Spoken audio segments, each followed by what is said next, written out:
Hola, sean todos bienvenidos. Que la paz de Dios esté con ustedes. Le doy la bienvenida a los que van a ver esto pregrabado o los que van a repetir nuevamente, porque sé que repetir nos ayuda a poder interiorizar más. Así que vamos a darle inicio a esta masterclass que el Señor nos dio como título La restauración interior, camino al retorno del diseño. Y en esta tarde voy a mostrarles a través de la pantalla unas diapositivas donde usted podrá apreciar un poco más, y yo voy a cerrar la cámara para que las diapositivas puedan verse mucho mejor. Por ahí alguien me va avisando, porque yo no voy a poder ver ni los comentarios, no voy a poder ver nada. Entonces, Daniela, Feliz Javier, Laura, los del equipo, Maya, si hay alguna pregunta, ustedes por favor la van anotando. Los que tengan preguntas, las pueden ir anotando, y al final, pues, las que yo pueda responder, las vamos a responder con todo el gusto. Bien. Listo. ¿Me pueden decir si se ve bien? ¿Me confirman, por favor? Excelente, excelente. Listo. Vamos a hablar acerca de restauración interior, camino al retorno del diseño. La palabra en el libro de Jeremías, capítulo 18, versículo 3 y 4, dice: y descendía a casa del alfarero, y aquí que él trabajaba sobre la rueda, y la vasija de barro que él hacía se echó a perder en su mano. Y volvió y la hizo otra vasija según le pareció mejor hacerla. Creo que es uno de los versículos que tiene que ver mucho con ese trato y eso cuando Dios está trabajando en nuestros procesos. Ahora, vivimos en un sistema que nos enseña a sobrevivir con nuestras grietas, a ponernos máscaras para funcionar en esta sociedad. Pero en el reino no fuimos llamados a sobrevivir, sino a reinar en vida.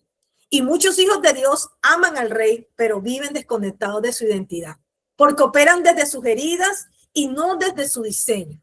Hoy quiero llevarlos a la raíz. Vamos a entender la diferencia entre ser simplemente aliviados y ser verdaderamente restaurados. Es el objetivo del Padre con cada uno de ustedes, la restauración total de su diseño.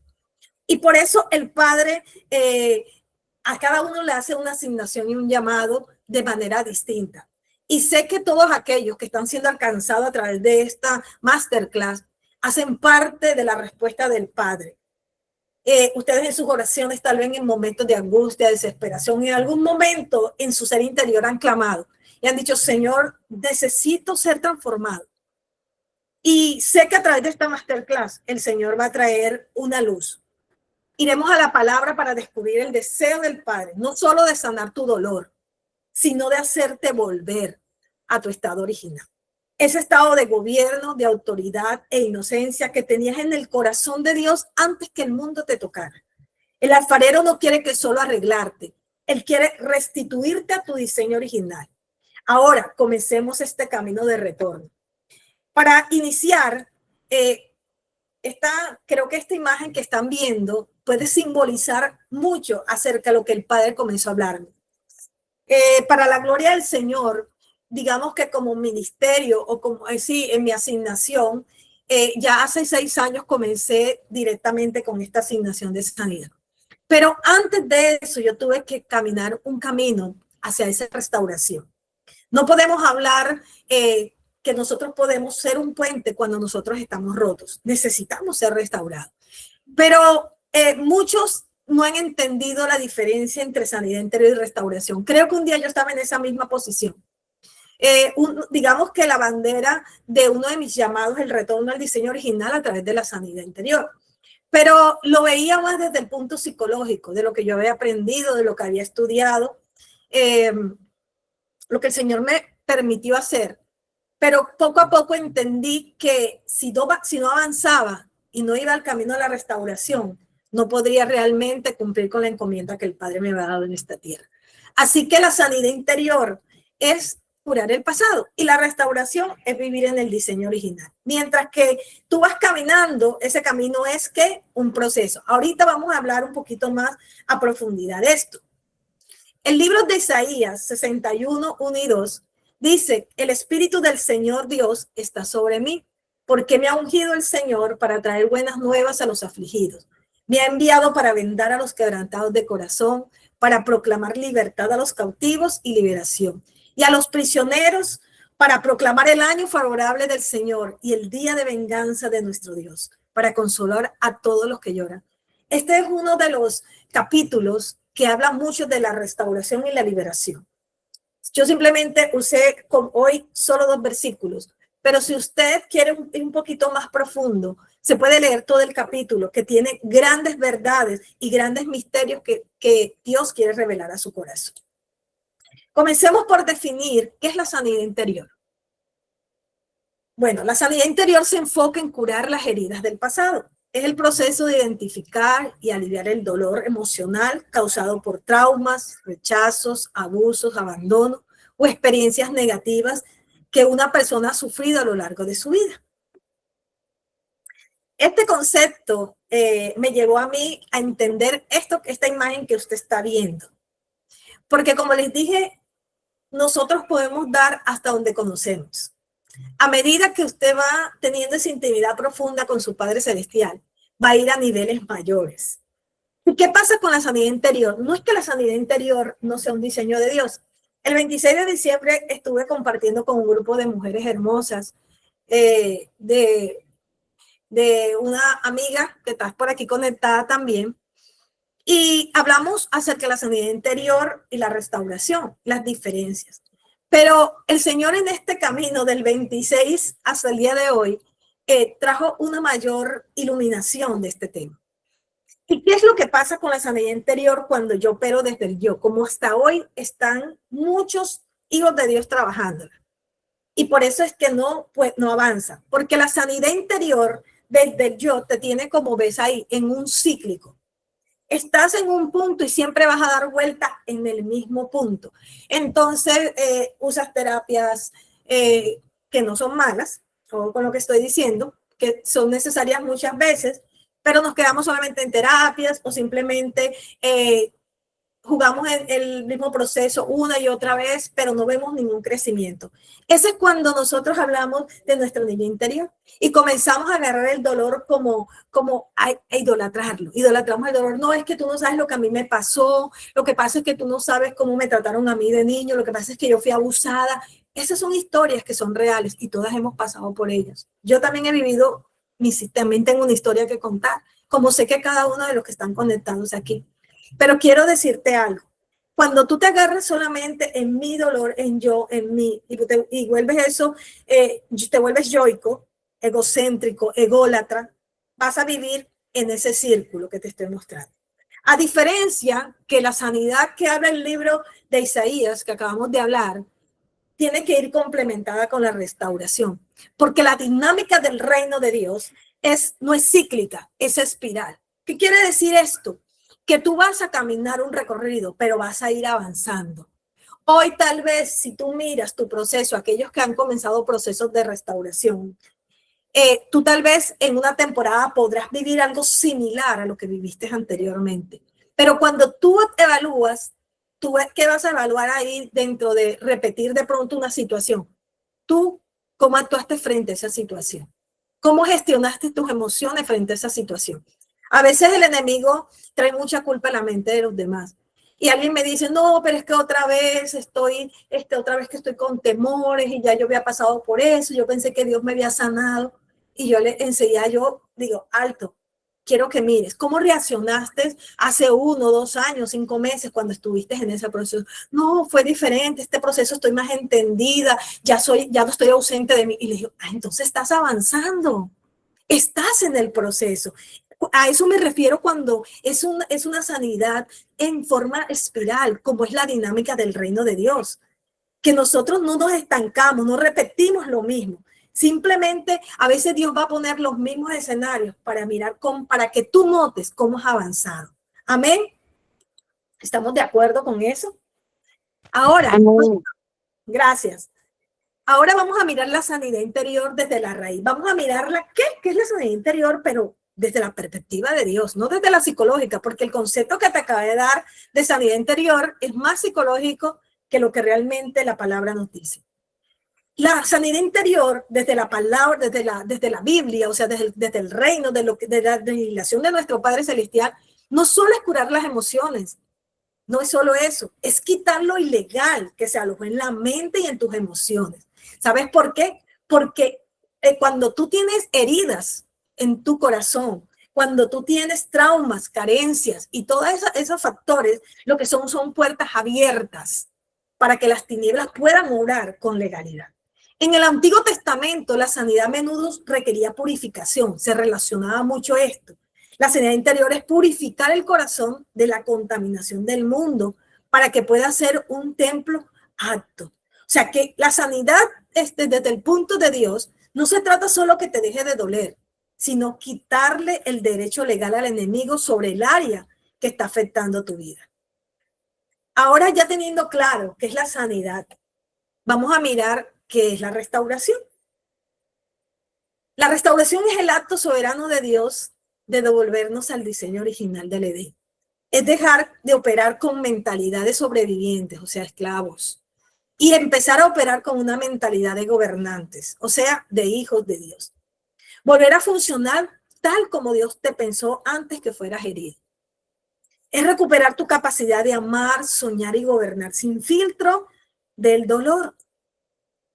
Pero miremos qué dice la palabra de la restauración interior desde la raíz. No es solo mejorar. No es que yo mejore, no es que ya yo no haga las mismas pataletas o ya no esté en tantas crisis de ansiedad, depresiva, faltas de perdón, rencor, amargura. No sé cuál sea lo que tu emoción más presente en tu vida que no va alineada a Dios. Pero lo que sí te sé decir es que no es solo mejorar, es restituirte el gobierno de Dios en ti. El Salmo 23:3 dice, Él restaurará mi alma. Se los estoy leyendo en la versión de las Américas. Me gusta mucho porque tiene mucho alineamiento la versión cuando se hace desde el original. Entonces dice, Él restaurará mi alma y me guía por senderos de justicia por amor de su nombre. En la Reina Valera dice, Él confortará mi alma. Entonces la palabra restaura o confrontar viene del original hebreo que es chut. Y chut viene de una palabra hebrea que se llama teshuvat. Y teshuvat es la palabra original, digamos de manera como usted la conoce como arrepentimiento, que yo sé que la mayoría conoce la palabra arrepentimiento desde el griego, ¿sí? Que es metamorfosis, ¿verdad? Que es metanoia, que se convierte en una metamorfosis para un cambio de mentalidad. Pero teshuvá es algo mucho más profundo. Esta palabra restaurar, entonces, se deriva del verbo chut, que significa volver, restaurar y retornar. Y eso es lo que el Padre desea de ti, que tú puedas retornar nuevamente a lo que Él hizo antes de que tú tocaras este mundo material o este mundo natural. Literalmente dice, como dice esa palabra, dice, Él hará volver mi alma, lo que conocemos como alma, ¿no? Que es el retorno de ¿qué? De la mente, de la voluntad, las emociones, y se van a alinear ¿qué? Con el espíritu. Eso es lo que realmente está diciendo cuando hablamos de restauración. Cuando hablamos de restauración estamos hablando de transformación. Ahora, ¿cómo se complementa? Aquí es bastante interesante. ¿Por qué yo tengo que hacer esta introducción para entrar a los temas que quiero llevarlos? Porque es que yo necesito que usted entienda, si usted hoy puede evaluarse. Entendiendo estos conceptos, usted está diciendo, he vivido siempre solamente enfocada en una sanidad interior desde la perspectiva psicológica, o realmente estoy viviendo una sanidad de parte de Dios. Y además estoy llevando a una restauración interior porque se están notando las transformaciones en mí. Entonces aquí comenzamos a cambiar la fórmula. De sanar para ser feliz a sanar para gobernar. Mucha gente quiere sanar para sentirse bien ellos. Mucha gente que escucho, el Señor me ha permitido pues poder direccionar y ser mentor, consejeros de muchos. Entonces siempre, yo no quiero sentir esta angustia, yo quiero paz. O sea, ¿para qué? Para ser feliz. Pero es que el diseño de la restauración y de la sanidad no es esa. es sanar para gobernar, para que tú vuelvas a ser el gobernante de esta tierra. La sanidad trata con el pasado y elimina los estorbos como la iniquidad y el dolor. La restauración trata con el propósito eterno y te activa en el diseño que Dios tiene para ti. Cuando tú comienzas a caminar en esta verdad, tú vas a entender para qué tú fuiste creada o creado. Entonces, mira la pregunta. Ahí vamos mirando. Sanidad interior y restauración. Esto aquí es bastante poderoso.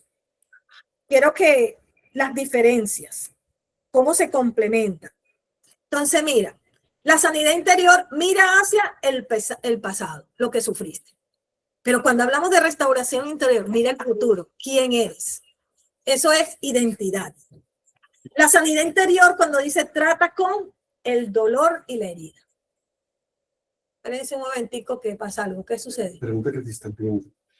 Ustedes están viendo, disculpen por... Sí, Sí, estamos viendo. Ok, entonces es la señal de mi esposo. Ok, la señal de la casa. Entonces, la sanidad interior, volvemos, trata con la sanidad interior, con el dolor y la herida, y la restauración interior con la identidad y el propósito. El resultado, la sanidad interior, libertad y alivio, y la restauración interior, la funcionalidad y el diseño. La pregunta, la sanidad interior te pregunta, ¿qué me lastimó? ¿Qué te lastimó? Pero la restauración te dice para qué fuiste creado. Entonces, se pueden separar, particularmente desde mi punto de vista, digo que no. Se necesitan las dos, porque tú necesitas entender lo que sufriste para poder saber también, enfocarte en quién eres. Necesitas sanar la herida y el dolor para encontrar la identidad y el propósito. Necesitas libertad y alivio para poder ser funcional y poder cumplir con la encomienda del diseño de Dios. Necesitas entender qué te lastimó para poder sanar y para poder saber para qué fuiste creada. Amén. Esto es muy importante. Como hijos de Dios, escuchamos muchas veces, o los cristianos pasan años solo buscando sanidad, dando vueltas en el mismo desierto, solo queriendo que deje de doler. Pero Dios no te sacó a ti de Egipto para que te sigan doliendo los latigazos, o sea, sigas cargando con esa carga que tienes. Él te sacó para introducirte en una tierra de herencia, que es lo que tú tienes que entender. Cuando tú entiendes quién eres, para qué fuiste creado, cuando entiendes cuál es tu herencia, hacia dónde vas y cuál es tu destino final, entonces tú comenzarás a trabajar en esta tierra, a gobernar como el hijo del rey. Eso es muy importante dentro de todo lo que estamos diciendo en esta tarde. La sanidad es quitarte las cadenas, pero la restauración es ponerte la corona y la espada para que gobiernes. ¿Amén o no amén? Amén. Amén. Gloria al Señor. Amén. Déjenme sentar por un momento porque antes de seguir, déjenme un momentico entrar otra vez acá. Antes de seguir con el tema, yo necesito dejar algo claro para que me puedan entender más adelante algunos términos.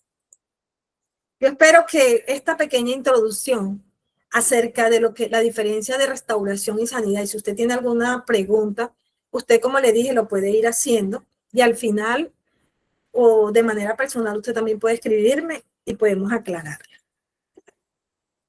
Antes de entrar a lo que ya hemos venido hablando, que ahora sí vamos a trabajar sanidad del vientre, yo quiero que veamos un momentico 2 versículos, porque necesito que tenga claridad en esto, y es Génesis capítulo 2, versículo 7. Eso no se lo voy a colocar en pantalla. Usted puede buscarlo en su Biblia o puede prestar atención y escuchar. Si usted quiere saber de dónde viene, conocer su origen y todo esto, le recomiendo leerse el libro de Génesis. Bueno, todo el Pentateuco o toda la Torá, que son los primeros 5 libros, porque ahí está nuestro origen. Pero en Génesis capítulo 1, 2 y 3, para mí ha sido un recorrido de años y siempre Dios me habla algo diferente. En Génesis capítulo 2, 7 dice, Dios formó al hombre del polvo, cuerpo que es la parte del cuerpo, y sopló aliento de vida, que es el ruach, y el hombre se convirtió en un ser viviente. Pero esta palabra ser viviente tiene una connotación desde el hebreo, que es nefetz hayat. Yo no sé si pronuncio bien el hebreo, pero lo estoy intentando. O sea, ¿qué quiere decir? ¿Por qué estoy tocando esto antes de entrar a sanidad del vientre? Porque el diseño original del Edén no había división. Cuando Dios nos diseñó desde el principio, el hombre era una unidad perfecta. Su parte inmaterial estaba funcionada con Dios y su cuerpo respondía a una salud absoluta. La división y el conflicto interno vinieron por la iniquidad. Aunque no voy a hablar de ese tema a profundidad, usted tiene que entender. Yo recuerdo que cuando el Señor decidió comenzar el trabajo de sanidad interior en mí, de una manera intencional, porque yo durante muchos años duré más de 15 años dentro de congregaciones, sirviéndole al Señor, liderando, pero rota, bien rota. Ustedes no se imaginan cuánto. Y cuando el Señor permitió un detonante en mi vida, eso me despertó. Eso despertó y ahí comencé, creo que a entender y a hacerme responsable de mi maldad. ¿Qué quiere decir esto? Mucha gente no sale de ese cíclico del cual le he mostrado ahorita, porque siempre están culpando a otros. Lo que pasa es que a mí me violaron de pequeña, a mí me maltrataron, a mí me abandonaron, a mí me rechazaron. Entonces todo el tiempo estamos culpando a nuestros padres, a nuestros cuidadores. Y ya es tiempo de que cada uno de los que están aquí son adultos, se hagan responsables de ustedes. Se hagan responsables. O sea, ustedes no tienen culpa de lo que realmente les pasó en su niñez. Yo no tengo culpa de muchas cosas, de abusos que vive en mi niñez. Pero sí soy responsable hoy de mi sanidad. Yo quiero que lo escriba ahí. Yo soy responsable de mi sanidad. O sea, porque mientras tú sigas en ese estado de víctima, tú no vas a poder sanar. ¿Pero qué necesitas sanar? Tu diseño. No desde lo que nos ha enseñado. Hay muchas malas interpretaciones bíblicas y hay mucho lenguaje religioso más que de reino. Y yo estoy en un camino donde de hace más de un año el Señor me está ayudando a cambiar mi lenguaje religioso por un lenguaje de reino. Y esto es confrontativo cuando comenzamos a cambiar ese lenguaje. Recuerdo que hace 9 años, más o menos, 8 años y 9 años que el Señor comenzó a hacerme y me dijo, hazte responsable de tu maldad. Y yo comencé a dejar de creerme la víctima y la buena y ver realmente quién era yo y de pronto las consecuencias que estaba viviendo por haber tomado decisiones basadas en mis emociones y no bajo el diseño que el Padre tenía para mí. Entonces yo dije, nada de lo que he vivido es culpa tuya, fue mi responsabilidad, porque yo tomé decisiones desde mi quebranto, desde mi dolor y desde mi trauma. Y recuerdo que en medio de ese proceso yo fui una de las que más he podido hablar acerca de la restauración del alma o restauración del ser tripartito. Porque obviamente cuando comencé a estudiar psicología, la psicología te habla que tenemos un ser tripartito. Y allá es donde quiero ir, que este es un tema muy espinoso y quiero que tengas la luz de Yeshua para que puedas entender esta verdad. Cuando yo comienzo pues con todo el conocimiento que estaba bastante fresco de la parte psicológica y dije, bueno, vamos, esto puede fusionarse con lo espiritual, que no es una mentira, pero si tú no tienes restauración interior, no vas a poder realmente ser un puente de restauración para otros. Entonces, en medio de ese proceso, yo recuerdo que yo tuve una visión, pero en ese momento no la supe interpretar a la manera como hoy lo puedo entender. Yo recuerdo que cuando el Señor me habló del diseño original la primera vez, tuve una visión donde el Señor me dijo, cuando yo hice el ser humano, él era uno, era un ser integral. Y yo tuve la visión y veo la unificación del ser espiritual, de eso que nosotros llamamos de la parte intangible, alma y espíritu, para que pueda entender. Pero el Señor me mostró cómo la iniquidad, cuando el hombre se volvió inicuo, salió fuera del gobierno de Dios, que es lo que realmente iniquidad, es el hombre salió del gobierno de Dios. Hubo una fragmentación en esa área, la cual usted conoce como alma, que es mente, corazón, pensamientos y voluntad. Entonces, ¿Hacia dónde los voy a llevar? ¿Por qué quiero hablar de esto hoy? Porque la psicología dice que nosotros somos un espíritu, somos un cuerpo, alma y espíritu. Pero ¿qué dice realmente la Biblia de esto? Y allá es donde vamos a llevarlos. Cuando el apóstol Pablo habla en Primera de Tesalonicenses 5:23 y dice, el mismo Dios de paz os santifique por completo y todo vuestro ser, espíritu, alma y cuerpo sean guardados irreprensiblemente. Muchos al leer este versículo pensamos que somos tres piezas separadas. Yo lo pensé un día, por el conocimiento que tenía. Pero quiero decirte que no es así. Y cuando el Señor comenzó a traer esta verdad, es que yo entendí la visión que tuve hace 10 años. Hace 9 años, perdón. La visión que tuve hace 9 años. Lo que realmente el Señor me está diciendo es vuelve a tu origen, a tu nefesh.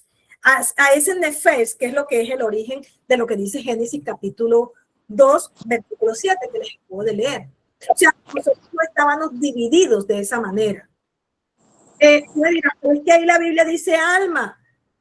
No, la Biblia tiene traducciones. Amén. Voy a cerrar un micrófono por ahí. Permítanme un momentico. Salió un micrófono. Estoy buscando quién es quien lo tiene abierto. Lenny. Ya lo silencié. Listo. Se me fue la paloma. Bueno, cuando la Biblia está hablando fue traducido como alma, pero en realidad la palabra correcta, el Señor está hablando es de un nefesh. Pero les voy a explicar por qué Pablo habló de esto. ¿Por qué Pablo le escribe a los griegos? Recuerde que está hablando a tesalonicenses, a los que eran griegos. Pablo era judío. Por favor, Lenny, cierra el micrófono. No me deja cerrarlo. Ya lo cerré de nuevo.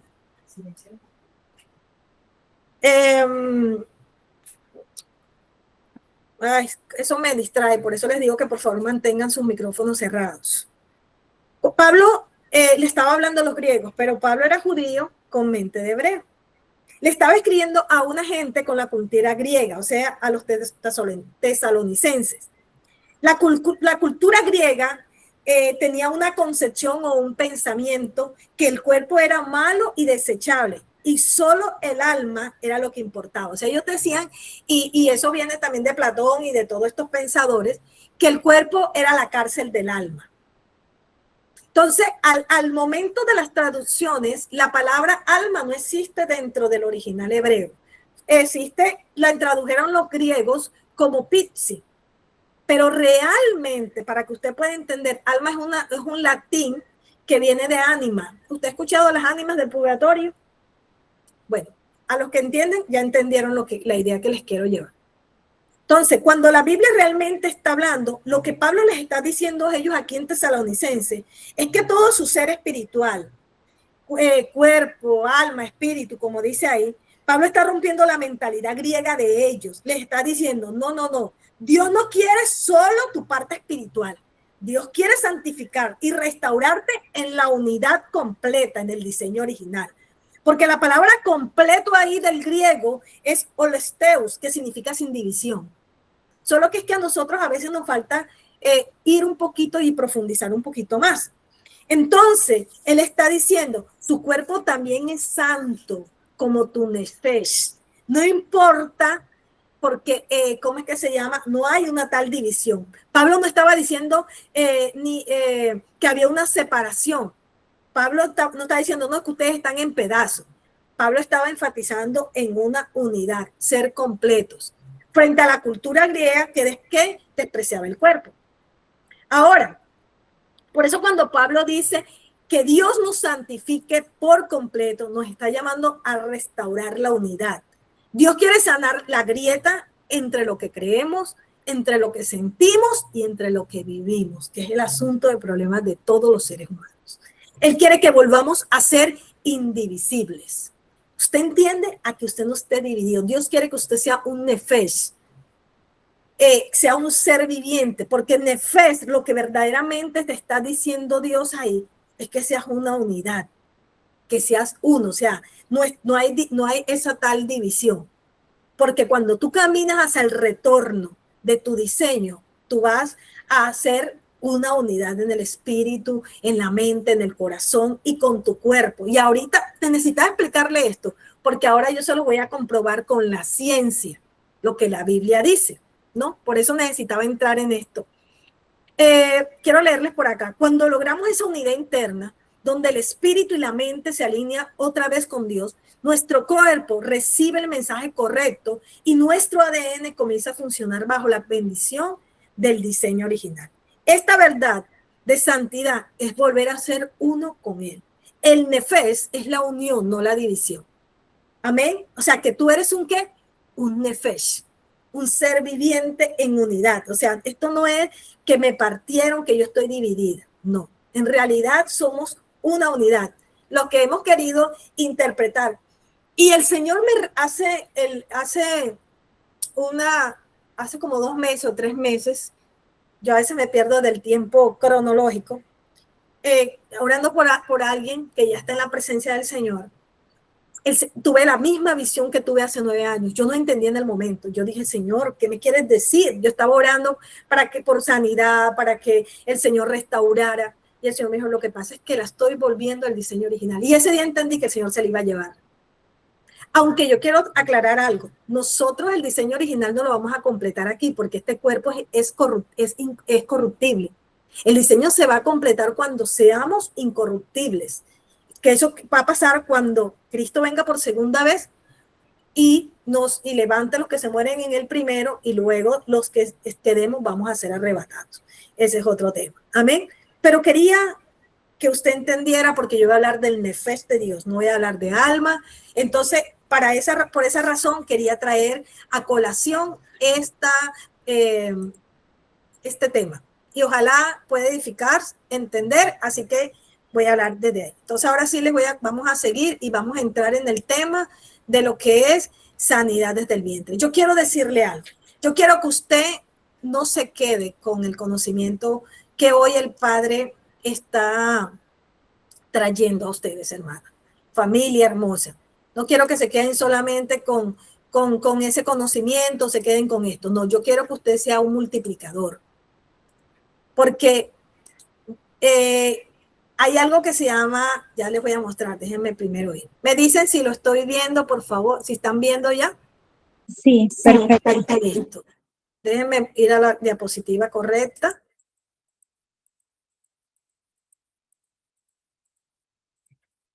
Vamos a hablar acerca de la sanidad del vientre. Pero antes de entrar, quiero que miren esto, el aprendizaje participativo. Yo quiero que usted entienda la importancia de nosotros hacer un aprendizaje participativo. Y por eso yo les dije al inicio antes de comenzar a grabar, les dije que la más agradecida con esta masterclass era yo. Porque cada vez que el Señor me direcciona un tema y profundizar un tema, que ya yo creo que no hay más tela por donde cortar y encuentro, pero bastante tela que cortar, me bendice a mí primero, me sana a mí primero, me restaura a mí primero.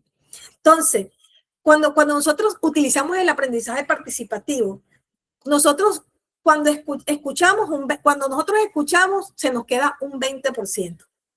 Cuando vemos y escuchamos, se nos queda un 30%. Pero cuando usted escucha y ve y dialoga con otros lo que usted escuchó y vio, entonces le queda el 70% de esa información. Pero cuando usted escucha, ve y dialoga con otros, pero también experimenta esa verdad que escuchó, a usted se le graba un 80%. Pero lo más maravilloso de todo esto es que cuando usted escucha, ve y dialoga con otros y experimenta esa verdad y se los enseña a otros, está aprendiendo un 95%. Así que, ¿por qué les quiero traer esto y decirles esto? Porque yo quiero que ustedes sean multiplicadores de la verdad, sean unos anunciadores. No se queden con lo que escuchan, no se queden con lo que ven. Vamos a dialogarlo con otros, vamos a vivirlo y vamos a enseñarlo. Por eso les dije que yo era la más bendecida en esta masterclass. Y hoy precisamente, en un tiempo con mi Padre Celestial, esta mañana, yo decía, gracias papá por direccionarme a este tema. El Salmo 139, 16 dice, Mi embrión vieron tus ojos, y en tu libro estaban escritas todas aquellas cosas que fueron luego formadas, sin faltar una de ellas. Qué hermoso. Este salmo es uno de los salmos, hay muchos más, pero yo tomé como referencia este. Es lo que habla la Biblia acerca de la sanidad del vientre. Si tú no vas desde el origen, desde la sanidad del vientre, a trabajar las áreas que hoy estás luchando, situaciones en tu vida de adulta que hoy estás viviendo y no has podido restaurar, se debe a que no has hecho un trabajo desde tu memoria embrionaria. Y ese es el registro original de nosotros. ¿Cuál es el registro original? La memoria embrionaria. Pero no podemos hablar de memoria embrionaria, amados.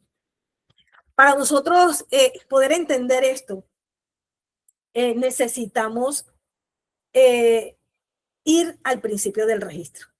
La ciencia ha descubierto algo impresionante que la Biblia ya lo decía. Lo que viven los padres se escriben sobre los hijos. Y este término es la epigenética. Entonces vamos a definir. Yo les voy a ir definiendo, pero al mismo tiempo se los voy a ir explicando de una manera que usted con sus propias realidades. Entonces, ¿qué es la epigenética? Es el estudio de cómo el entorno enciende o apaga nuestros genes sin cambiar el ADN. Lo voy a leer de nuevo porque ahí es el estudio de cómo el entorno enciende o apaga nuestros genes sin cambiar nuestro ADN. Ahí estamos hablando. ¿Qué quiere decir eso? Les voy a poner un ejemplo. Pensemos en un interruptor de luz. Nuestros genes son todos los bombillos que hay en una casa grande. Todas las bombillas están instaladas. Ese es el ADN. Pero, ¿están todas prendidas a la vez? No, ¿verdad? No, tú tienes muchas bombillas en tu casa, pero tú no las prendes todas. Bueno, la epigenética son los interruptores, los que apagan y prenden. Entonces, nuestras acciones son la mano que decide. Voy a apagar el interruptor de la enfermedad o voy a encender el interruptor de la salud. Por otro ejemplo, voy a apagar el interruptor del temor y voy a prender el interruptor de la fe. ¿Quién decide eso? Lo decidimos nosotros. Porque Dios nos dio esa capacidad en la epigenética, que nosotros podemos cambiar los genes y no va a interferir en nuestro ADN. Ahora, imagínate, vamos a hablar del hecho biológico. Ahí dice, todo lo que la madre vive, siente y percibe, amor, rechazo, miedo, estrés, se traduce en química, en hormonas que atraviesan la placenta. Imagínense el bebé en el vientre. Ahí por eso les puse un bebé. No tiene lenguaje. Nosotros ahí no sabemos si hablamos español o inglés, no. Ahí solamente hay un lenguaje, porque el niño no sabe hablar español ni ningún otro idioma, pero tiene un lenguaje universal. Ese es el lenguaje universal que el bebé tiene en el vientre y que tú y yo tuvimos, se llama química. Entonces, cuando una madre vive angustia, vive en rechazo o bajo palabras de maldición, su cuerpo libera cortisol. Y eso baña al bebé. Eso se llama el baño químico. Entonces, el bebé no entiende las palabras, pero entiende la química. Si hay miedo, el feto percibe que recibe cortisol. Si hay amor, recibe oxitocina y dopamina. Entonces, ¿qué es lo que realmente está sucediendo ahí? Se está escribiendo un registro en tu memoria celular o en tu memoria embrionaria. La genética no cambia, pero los interruptores que se mueven biológicamente sí cambian. Entonces, se está transmitiendo la iniquidad. El bebé recibe la señal de peligro antes de conocer la luz del sol. Eso es lo que es la memoria embrionaria de la forma más sencilla, como pude explicarla hoy. Entonces, la iniquidad es ese código biológico. La iniquidad generacional no solo es un concepto espiritual, tiene un vehículo biológico. Y ahí es cuando entonces el trauma o la iniquidad de los padres se convierte en una instrucción para las células de ese bebé. Por ejemplo, hay mamás que dicen, no, pero tú fuiste deseado, yo te quería, yo no, pero de pronto con palabras, pero ¿qué pasó? ¿Qué fue lo que ellas realmente sintieron cuando supieron que estuvieron embarazadas? ¿Qué cosas ellas sintieron durante ese tiempo de gestación? Esas son las cuestiones que tenemos, que tú y yo a veces no tenemos respuestas, indudablemente. El resultado de este código biológico está ¿dónde? En nuestro nefesh, en ese ser viviente. Entonces el nefesh comienza a formarse con un sistema de alerta activado antes de tiempo. O sea, antes de nacer, ya tu sistema de alerta está activado. Ese ser viviente comienza a tener conflictos desde que está en el vientre. ¿Cómo sustento esto bíblicamente? El Salmo 51:5 dice, yo nací en iniquidad y en pecado me concibió mi madre. O sea, desde nosotros desde el vientre venimos fragmentados. Recuerda que la iniquidad es el código que nos sacó del diseño de Dios, lo que nos sacó del gobierno de Dios. Amén. Ahora, bueno, antes de entrar, déjenme recordarles algo o decirles para los que no saben. A lo largo de los primeros meses de vida que nosotros tenemos, el bebé humano precisa caricias, abrazos, besos, palabras cariñosas. Esto estimula nuestro crecimiento y nuestra maduración cerebral. Sin estar con este calor afectivo, sin este apego materno-filial, el desarrollo neuronal no se completa adecuadamente y es donde nuestra mente, corazón, nuestro nefesh es afectado y crea algunas cautividades. ¿Qué quiero decir con esto? Muchas veces usted tal vez esté luchando. Yo no puedo hablar de alguien más que yo no conozca tanto que a mí misma. No es que a mí me gusta hablar de mí, pero no puedo hablar de otro, puede hablar de mí. Para que usted, le voy a dar un ejemplo de esto. Mi concepción fue traumática. Fui un bebé no deseado. Mi papá abandonó a mi mamá cuando tenía como 3 o 6 meses de embarazo. Ella cayó en depresión. Mejor dicho, tuve todo el cortisol y toda la alerta y todos los traumas que usted se pueda imaginar. Y en mi vida adulta, desde que creo que tengo conciencia, tenía miedos, miedo a que me dejara, miedo al abandono. Mi mamá tuvo que irse a trabajar a otro país y yo recuerdo que cada vez que mi mamá venía, cuando yo estaba jugando tranquilamente y yo la veía, yo salía corriendo y la abrazaba y le decía que no se fuera.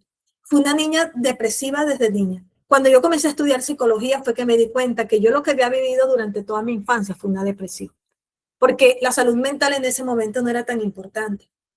¿Y qué pasó con mi adultez o digamos con mi juventud? A los 16 años intenté suicidarme 2 veces. Había siempre un pensamiento de muerte en mí y yo no entendía el por qué. Para la misericordia del Padre, que tenía propósitos eternos conmigo en esta tierra, no me permitió morir. Y yo llego al Señor a los 18 años.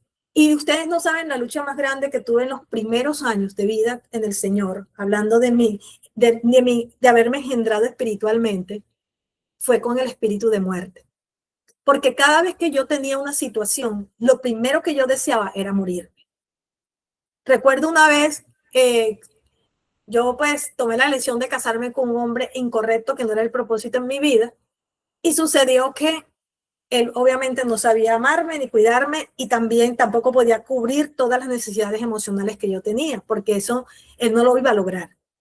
Y recuerdo que en los conflictos que a veces teníamos, una vez me encerré en el baño, agarré una sábana de una manera inconsciente, no sé cómo llegué, me jalé tan fuerte que obviamente le estaba faltando oxígeno a mi mente y casi me desmayo.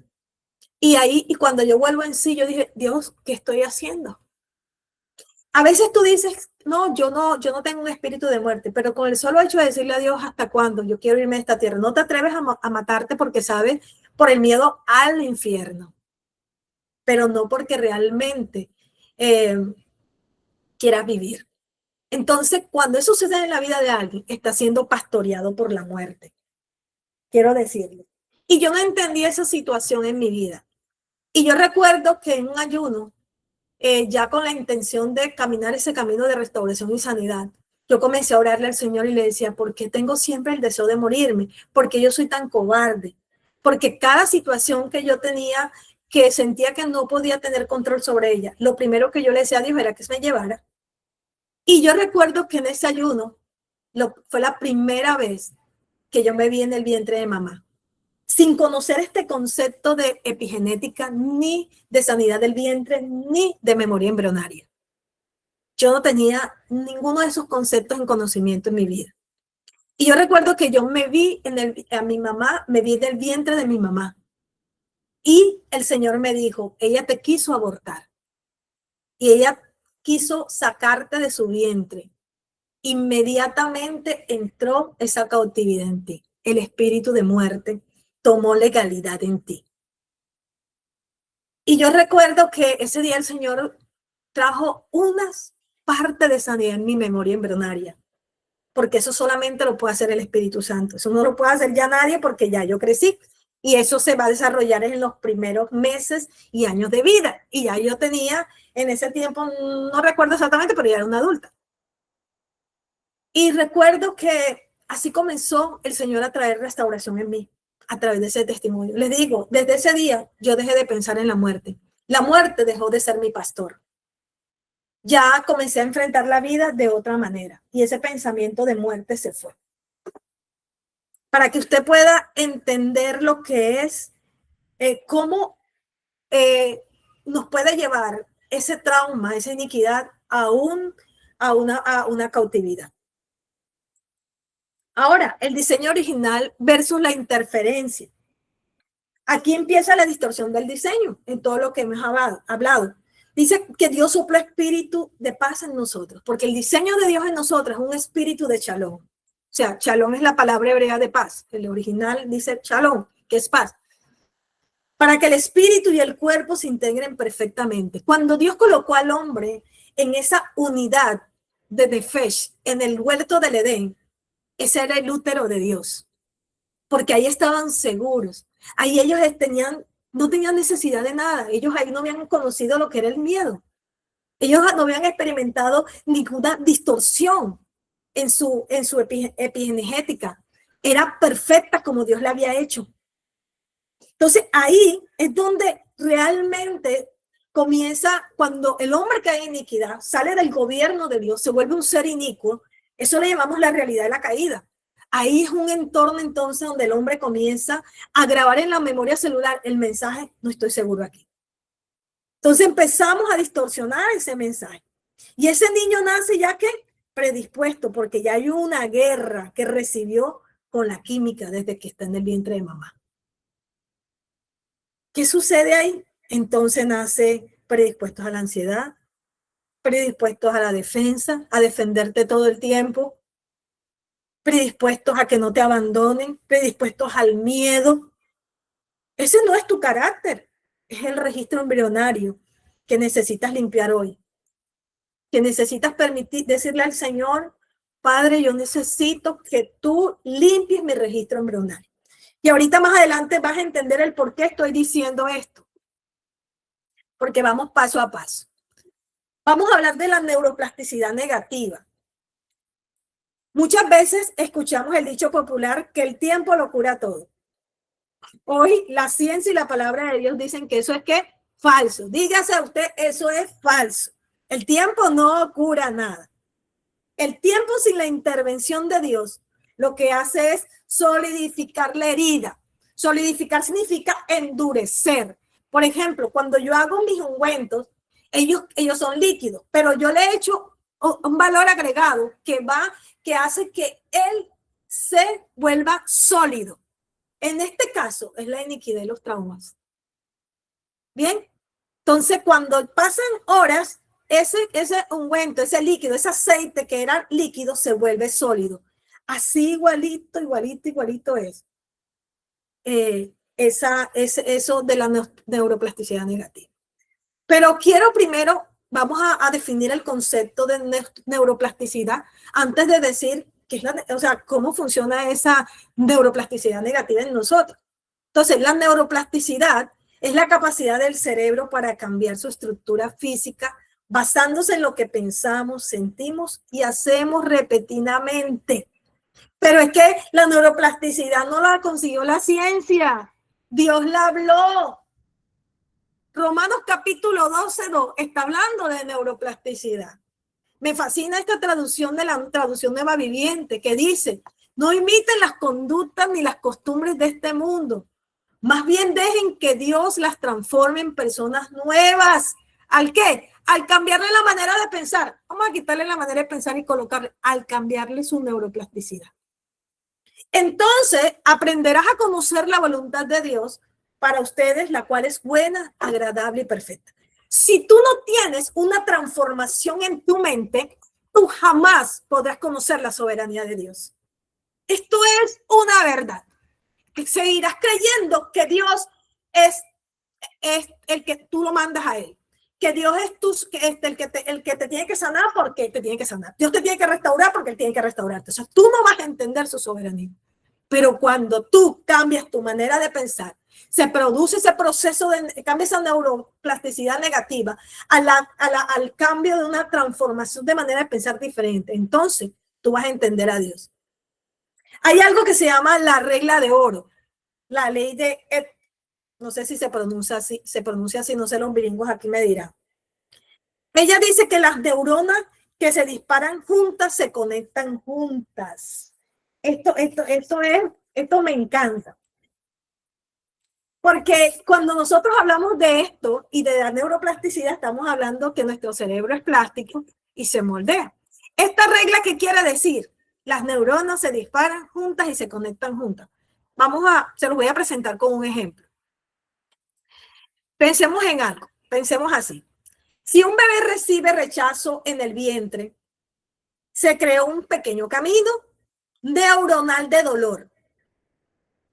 Si a los 5 años vuelve a sentir el mismo rechazo, ese camino se hace más ancho. Si a los 20 años lo traiciona, ese camino se convierte en una autopista de 4 carriles. ¿Cuántos se identifican con esto? ¿Sabes que estudiando esta parte, esta mañana tuve una administración con el padre que, wow, que la recuerdo en este momento y me dan ganas de llorar? ¿Sabes por qué? Porque pude comprender una área comportamental en mí que le había hecho todo lo que ustedes no se imaginan de terapia, de todo lo que yo conozco. Pero yo seguía en ese mismo círculo. Y el mismo día que el Señor me enseñó eso, antes de eso, yo le hablaba con mi esposo y le dije, ¿sabes qué? Tengo que confesarte algo. Le dije, yo en esta área tengo este pensamiento recurrentemente, o sea, yo he cambiado. Si yo veo el progreso, obvio que lo he visto, pero yo sigo pensando de esta manera. Y ya yo no sé, yo necesito que el Señor me revele, porque ya yo he buscado, yo le he puesto nombre, le he puesto, mejor dicho, todo lo que yo me sé de sanidad y restauración. Pero cuando llegué a este punto, entendí y dije, el asunto aquí, ya lo entiendo, papá. Lo que pasa es que en mí, las neuronas se dispararon juntas y se conectaron juntas en esta área. ¿Cómo así? ¿Qué significa? La repetición crea caminos físicos en el cerebro. ¿Usted sabía que la repetición crea caminos físicos en el cerebro? Por eso es que el trauma se marca en el cerebro. Yo creo que los que han estado conmigo en otras masterclass lo había dicho muchas veces eso. Ahora, imagina tu cerebro como una selva virgen muy densa. Imagínate que el cerebro es esa selva. Ahora, la primera vez que piensas, vamos a poner un ejemplo, en preocuparte. La primera vez que tú piensas en preocuparte y criticar, digamos, es como pasar por una selva con un machete. O sea, te cuesta trabajo. Cuando tú vas a comenzar a hablar de otro o la preocupación, es un camino apenas visible. Pero si lo haces al día siguiente, se activan y juntas otra vez van a ser un camino más marcado. Ya la segunda vez que piensas en preocuparte, la segunda vez que piensas en criticar a otro, ya va a ser más fácil, porque ya el camino está más despegado. Si lo haces todos los días, la hierba deja de crecer ahí y se convierte en un sendero de tierra. Con el tiempo se convierte en una autopista pavimentada, y cuando se convierte en una autopista, ya no tienes que esforzarte para hacerlo. Tu cerebro viaja por esa autopista y se conectan juntas. Sí, las neuronas se disparan juntas y se conectan juntas. Pero yo te quiero decir algo, lo contrario también es cierto. Las neuronas que no se disparan juntas no se conectan. Entonces ahí es donde está el secreto. Por eso cuando yo comienzo un proceso con alguien, yo le digo, si tú no vas a comenzar a creer lo que la palabra está diciendo de ti, o sea, difícilmente seguirás con psicólogos, seguirás con terapia en un cíclico, porque eso es lo que te va a mantener una terapia constante psicológica. Y no estoy, y como les dije al principio, no la estoy desmeritando, pero ella no va a poder transformarte. Si dejas de usar ese camino viejo, o sea, el pecado, el mal hábito, el temor, la ansiedad, la depresión, no sé, ponle tu nombre, empiezas a formar un nuevo camino de gratitud, de fe, de oración, de esperanza. Entonces el camino viejo se llama maleza y desaparece, y el camino nuevo se vuelve una autopista, lo que está diciendo Romanos capítulo 12:2. No hay más. Entonces, acabamos de lo que acabamos de hablar, el ejemplo que les acabo de decir, se llama la autopista del dolor, que esa es la neuroplasticidad negativa. ¿Sí? Por eso, amados, cuando llegamos a la adultez sin sanar, el trauma se intensifica más, se solidifica, como se los dije, y ya no solo es un recuerdo, es una estructura física en nuestro cerebro. La Biblia la llama que fortalezas mentales. Entonces, aquí es, miren, yo creo cuando en el año pasado hicimos una masterclass muy tremenda también que tenía que ver con mucho de lo que posiblemente podemos hablar hoy. Y yo había detectado eso, un pensamiento limitante en mí, que era la preocupación constante. Y ahora puedo entenderlo más. Y yo comencé con una terapia con la palabra. De cada vez que tenía, yo no necesitaba tener nada para preocuparme. Yo me levantaba a medianoche y me acordaba de lo que ustedes menos se imaginan. Pan, se me iba el sueño. Porque ya había una autopista del dolor en mí. Si desde el vientre hay una herida de rechazo, cada vez que en tu vida adulta sientes miedo o ira, estás volviendo a pasar por ese mismo camino neuronal. Eso es lo que pasa. El efecto acumulativo de esto, con los años, ese camino se convierte en una autopista pavimentada, la reacción se vuelve automática, rápida e inconsciente, como en el caso mío de la preocupación. En ese momento, porque le doy gracias al Señor que ya los caminos, no puedo decir que están totalmente cerrados, pero yo les aseguro que están prontos a cerrarse en el nombre de Jesús. Cuando hablamos de fortalezas mentales y esas estructuras físicas, de las cuales es una fortaleza mental en nosotros. Esas fortalezas son castillos mentales construidos, ladrillo a ladrillo. Cada año que pasa sin sanidad, se va colocando un ladrillo. Cada año que se pasa y te van hiriendo más, se va colocando un ladrillo. Y esa fortaleza se vuelve, ¿qué? Como un castillo bastante fuerte. Por eso la palabra también habla de esto. Segunda de Corintios 10:4 dice, las armas de nuestra milicia no son carnales, sino poderosas en Dios para la destrucción de fortalezas. La palabra fortaleza en esto, ustedes saben que el Nuevo Testamento fue escrito en griego.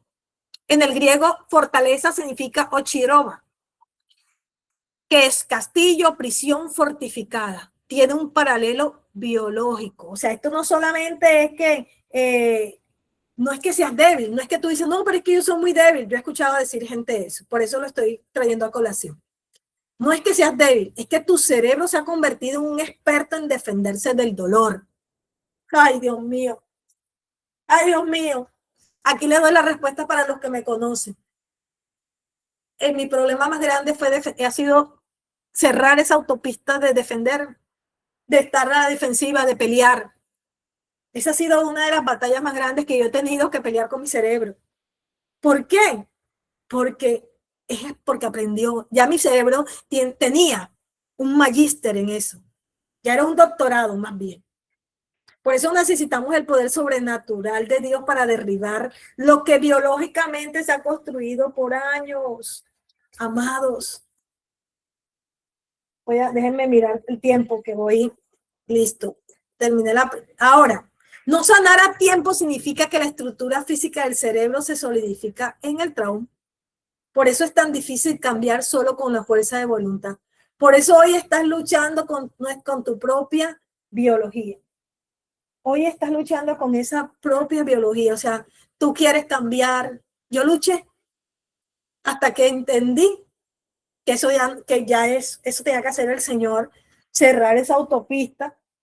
Yo tenía, obviamente, que yo tengo que poner de mi parte, pero el único que puede quitar eso de dolor que yo sufrí en el vientre de mi mamá.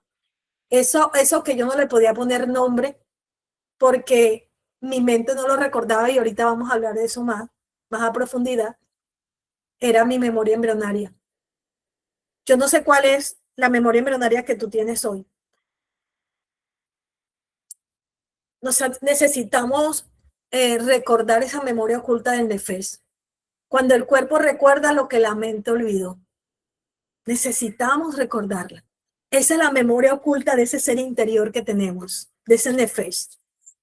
Necesitas recordar lo que tu mente olvidó, porque no estaba todavía diseñada para recordar eso. El Salmo 33 dice: mientras callé, se envejecieron mis huesos, y con mi gemir todo el día.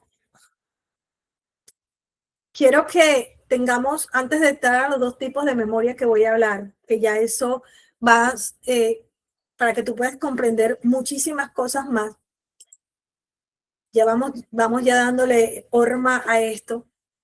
Vamos a tomarnos un tiempecito para que descanses, porque tanta información.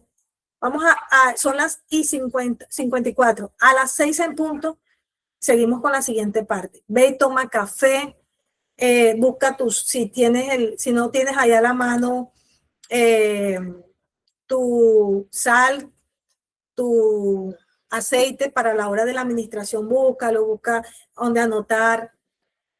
Párate si estás sentado. Yo necesito también tomar esto para pararme, para que no se me carguen las piernas y esto, porque ya tenemos el tiempo, una hora larguita de estar, bueno, una horita ya, desde que comenzamos. Entonces voy a cortar la grabación y sigo grabando ahora la segunda parte. Entonces vayan a descansar.